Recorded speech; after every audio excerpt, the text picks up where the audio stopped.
Mister Bhutto की हुकूमत ख़त्म हो चुकी है। सारे मुल्क में मार्शल नाफिज कर दिया गया है। कौमी और सूबाई असम्बलियाँ तोड़ दी गई हैं। नाजरीन, जनरल ज़िया-उल हक के बारे में कहा जाता है कि ये पाकिस्तान की तारीख के सबसे ज़्यादा पुरअसरार तरीन जनरल थे। ये इतना ज़्यादा मिस्टीरियस थे कि इनके पास बैठे इनके करीबी साथी भी इनका फेस नहीं पढ़ पाते थे कि जनरल अगले ही लम्हे क्या हिकमत अमली अपनाने वाले हैं, और इनके इरादे आज तक कोई भी भांप नहीं पाया था। यही वजह है कि जनरल ज़िया-उल हक को आज भी बहुत से लोग अच्छे लफ्ज़ों में याद करते हैं, जबकि बहुत से ऐसे लोग भी हैं जो बाकायदा जनरल ज़िया-उल हक के बारे में मनफी बातें करते पाए जाते हैं। आज की वीडियो में हम आपको जनरल ज़िया-उल हक की ज़िंदगी के 5 ऐसे वाक़या सुनाएंगे जिनको जानने के बाद आपको भी लगेगा कि जनरल ज़िया-उल हक न सिर्फ पाकिस्तान के बल्कि दुनिया के मिस्टीरियस तरीन शख्स थे। तो चलिए हम अपनी आज की इस वीडियो का बाकायदा आगाज़ करते हैं। दोस्तों, 3 अप्रैल 1979 को साबिक वज़ीर-ए-आज़म पाकिस्तान ज़ुल्फ़िकार अली भुट्टो को तख्ता-ए-दार पर लटकाने का फैसला कर दिया गया। इन्हें रज़ा कसूरी केस के एक कमज़ोर मुकदमे में फांसी दे दी गई। पाकिस्तान की तारीख के सबसे ज़्यादा हरदिल अजीज़ लीडर को फांसी देने के फैसले के बावजूद भी जनरल ज़िया-उल हक मामूल के मुताबिक अपने मामला सर अंजाम देते रहे। जनरल ज़िया-उल हक के बारे में कहा जाता है कि ये इतने ज़्यादा मजबूत आसाब के मालिक थे कि भुट्टो को फांसी वाले दिन भी रात को अपने घर गए, बेगम साहबा के साथ रूटीन की गुफ्तगू की और खाना खाकर सो गए। इनकी बेगम साहबा को भी इनके फैसले की भनक तक न पड़ी। आप शायद यकीन न करें कि 4 अप्रैल 1979 को यानी इस फैसले के अगले ही दिन, जिस दिन भुट्टो को फांसी दी जानी थी, कैबिनेट की एक बड़ी मीटिंग थी जिसे अटेंड करने के लिए जनरल साहब वक्त से पहले ही वहां पहुंच गए। मीटिंग शुरू से पहले उन्होंने एक छोटी सी अनाउंसमेंट की जिसे सुनने के बाद तमाम शुरका को सांप सूंघ गया। जनरल ज़िया-उल हक के अल्फाज थे कि आज सुबह हमने मिस्टर ज़ुल्फ़िकार अली भुट्टो को फांसी दे दी है और इनकी मैयत को पूरे एजाज़ के साथ उनके आबाई गांव गड़ी खुदाबख्श रवाना कर दिया गया है। इस ऐलान के बाद भुट्टो साहब ने अपना एजेंडा शुरू किया और बिल्कुल इत्मीनान के साथ अपनी मीटिंग में तमाम ब्रीफिंग्स मुकम्मल की। वहाँ बैठे तमाम शुरका के मुताबिक इसके बाद जनरल ज़िया-उल हक ने ज़ुल्फ़िकार अली भुट्टो के मुतालिक एक भी लफ्ज़ मुँह से नहीं निकाला, जबकि पास बैठे तमाम लोग जनरल साहब का ये बिहेवियर देखकर शशदर रह गए।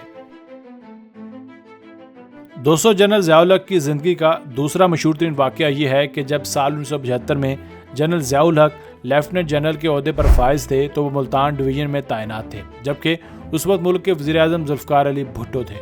भुट्टो बिलाशुबा एक करिश्माती शख्सियत के मालिक थे जिनके इशारे पर पूरा मुल्क चलता था।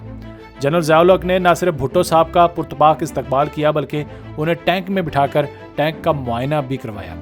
रात के वक्त जब तमाम लोग वहाँ से तशरीफ़ ले गए तो रात के पिछले पहर वज़ीर-ए-आज़म ज़ुल्फ़िकार अली भुट्टो टहलते हुए अपने कमरे से बाहर आए तो उन्होंने देखा कि लॉन में पहले से एक शख्स मौजूद है जो सिगरेट पी रहा था। ज़ुल्फ़िकार अली भुट्टो उस शख्स की जानिब चल पड़े तो पास जाकर देखा वो शख्स कोई और नहीं, जनरल ज़िया-उल हक थे। भुट्टो साहब को अपनी तरफ आता देखकर जनरल ज़िया-उल हक ने अपनी जलती सिगरेट अपनी जेब में डाल दी और भुट्टो साहब ने पूछा कि जनरल साहब, आप इस वक्त यहाँ क्या कर रहे हैं, सब खैरियत तो है ना? इस पर जनरल ज़िया-उल हक ने जवाब दिया कि मुझे लगा कि आपको किसी चीज़ की ज़रूरत ना हो, इसलिए मैं यहाँ आकर रुक गया। इसके बाद जब भुट्टो साहब ने देखा कि जनरल ज़िया-उल हक की जेब से धुआं निकल रहा है तो इस पर ज़ुल्फ़िकार अली भुट्टो ने मजाकन कहा कि general, you are burning by army.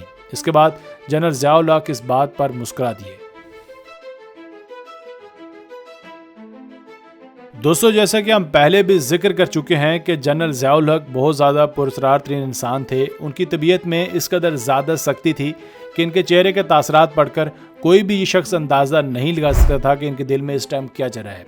कहा जाता है कि जनरल ज़िया-उल हक ने 5 जुलाई 1977 को मार्शल लॉ नाफिज कर दिया, मगर हैरत की बात यह है कि ये मार्शल लॉ वाले दिन तक भी ज़ुल्फ़िकार अली भुट्टो से बिल्कुल वैसे ही मिलते रहे जैसे पहले मिला करते थे। जिस दिन ज़िया-उल हक ने पूरे मुल्क पर मार्शल लॉ नाफिज कर दिया तो ज़ुल्फ़िकार अली भुट्टो ने जनरल साहब को फ़ोन करके कहा कि जनरल, मुझे वज़ीर-ए-आज़म हाउस के बाहर फ़ौज और गाड़ियाँ नज़र आ रही हैं, पता करो कि क्या माजरा है। तो जनरल ज़िया-उल हक ने आगे से जवाब दिया कि भुट्टो साहब, हमने पूरे मुल्क पर टेक ओवर कर लिया है और मुल्क में मार्शल लॉ नाफिज कर दिया गया है।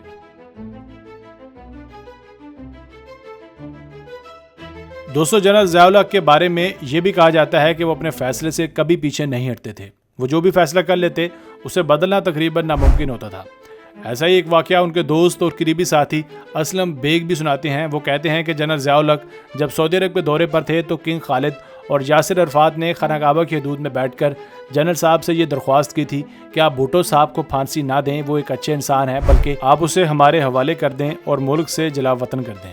اس پر جنرل صاحب نے ان سے وعدہ کیا کہ وہ بھٹو صاحب کو پھانسی نہیں لگائیں گے بلکہ ان کے حوالے کر دیں گے، مگر یہ وعدہ کرنے کے بعد جنرل ضیاء الحق نے واپس آتے ہی بھٹو صاحب کو پھانسی دے دی۔ جنرل اسلم بیگ کی بات میں کس قدر صداقت ہے یہ تو اب خدا ہی جانتا ہے، کیونکہ اس بات کی تردید کرنے والے جنرل ضیاء الحق بھی اس دنیا فانی سے اب کوچ کر چکے ہیں۔ دوستو، جنرل ضیاء الحق کے متعلق ایک اور واقعہ بھی آپ کے پیش خدمت ہے۔ پاکستان کے ایٹمی سائنسدان اور محسن پاکستان ڈاکٹر عبدالقدیر خان ایک انٹرویو میں یہ بھی بتاتے ہیں کہ ایک دفعہ وہ ترکی تشریف لے گئے اور وہاں کی حکومت سے یہ درخواست کی کہ آپ جنرل ضیاء الحق کو فون کر کے یہ درخواست کریں کہ ذوالفقار علی بھٹو کو پھانسی نہ دی جائے، بلکہ عالم اسلام کو ذوالفقار علی بھٹو کی بہت زیادہ ضرورت ہے، جس پر ترک حکومت نے جنرل ضیاء الحق کو ڈاکٹر خان عبدالقدیر خان کی موجودگی میں ہی فون کیا اور بھٹو کو پھانسی نہ دینے کی ریکویسٹ کی، جس پر جنرل ضیاء الحق نے آگے سے مثبت جواب دیا اور کہا کہ ٹھیک ہے، وہ بھٹو کو تختہ دار پر نہیں چڑھائیں گے۔ اس پر ڈاکٹر عبدالقدیر خان یہ بھی کہتے ہیں کہ ترک صدر یہ جانتے تھے کہ جنرل ضیاء الحق اپنا فیصلہ کبھی نہیں بدلیں گے، اور اس فون کے چند ہی دن بعد جنرل ضیاء الحق نے بھٹو کو تختہ دار پر لٹکا دیا۔ ان کے اس فیصلے کی وجہ دراصل یہ تھی کہ جنرل صاحب یہ جانتے تھے کہ اگر بھٹو کو پھانسی پر لٹکا دیتے ہیں تو بھٹو کے بعد عملی سیاست میں کوئی بھی ایسا سیاستدان نہیں جو ان کے لیے سیاسی حریف ثابت ہوگا۔ اس لیے جنرل ضیاء الحق نے بھٹو کو پھانسی پر لٹکا کر اپنا راستہ ہمیشہ کے لیے صاف کر لیا۔ دوستو، آج کی ویڈیو بس یہیں تک تھی، امید ہے آپ کو پسند آئی ہوگی۔ اگر آپ مزید ایسی ویڈیوز دیکھنا چاہتے ہیں تو ہمیں کمنٹ سیکشن میں لازمی بتائیے گا، اور اگر آپ اس ویڈیو کا پارٹ 2 بھی دیکھنا چاہتے ہیں تو تب بھی ہمیں کمنٹ سیکشن میں لازمی بتائیے گا۔ ملتے ہیں ایک نئی اور دلچسپ ویڈیو کے ساتھ، اپنا بہت سارا خیال رکھیے گا۔ کیپ واچنگ آصف علی ٹی وی۔